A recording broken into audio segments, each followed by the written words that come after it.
A great step has been taken towards recovering national self-respect. An ancient people who had almost forgotten how to stand on their own feet. Loyalty has been revived for a nation for whose freedom our forefathers, for over 1,000 years, fought and laid down their lives. The need today is not to die for Wales, but to live for her.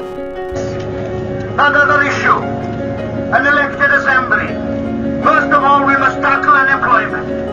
First of all, we must tackle the homes problem. First of all, we must tackle health. Then we'll come to this other issue. Self-government for Wales is not another issue. Self-government for Wales is the central issue which will give us the tools to do the job and to answer Nid yw'n rhai na chwyldroad yw adfer o'r iaith Gymraeg yng Nghymru. Trwy ddulliau chwyldro a unig y mae llwyddo. Efallai y dyga'r iaith hunan lywodraeth yn isgil. Hwn i ddim. Mae'r iaith yn bwysicach na hunan lywodraeth. Yn fy marn i, pe geid unrhyw fath o hunan lywodraeth i Gymru cyn arddel ac arfer yr iaith Gymraeg yn iaith swyddogol, yn holl weinyddiad, yr awdurdodau lleol a gwladol yn y rhanbarthau Cymraeg o'n gwlad.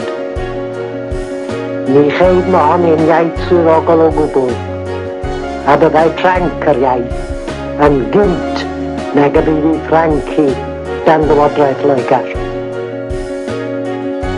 A Chwmeinion yn Artist Valley, a Porthor yn Whistling Sand, a'r Cymru yn fodlon. Am feibion Glyndŵr yn parhau.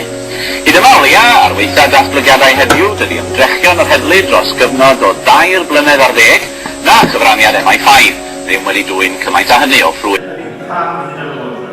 The first question that we have to ask ourselves is why do we need a Parliament for Wales? And let me make it clear, when I'm talking about a Parliament, I'm not talking about a talking shop. I'm not talking about a wishy-washy assembly. I'm talking about a body that can take legislative decisions, make laws as far as Wales is concerned, that can decide how our resources, the taxpayers' money in Wales is spent, and can have a voice for Wales, not only in Europe, but in the major discussions taking place in places like the United Nations, in conferences such as Rio, and around the world. That's what I mean by a Parliament. Cyhoeddwyd ger bron y byd fod Cymru'n genedl, a'i bod hi eto'n fyw. Dysgodd miliynau di-rif trwy'r byd, yn newydd rhyfedd fod yma genedl fach ar yr ynys hon, a fi o'r golwg yn ddi-urddas a di-nod ers canrifoedd, a nawr yn ymwthio i'r wyneb. I newid holl gwrs Cymru a gwneud Cymru Gymraeg yn rhywbeth byw, cry, nerffo yn perthyn i'r byd modern. Ac mi fethais yn llwyr.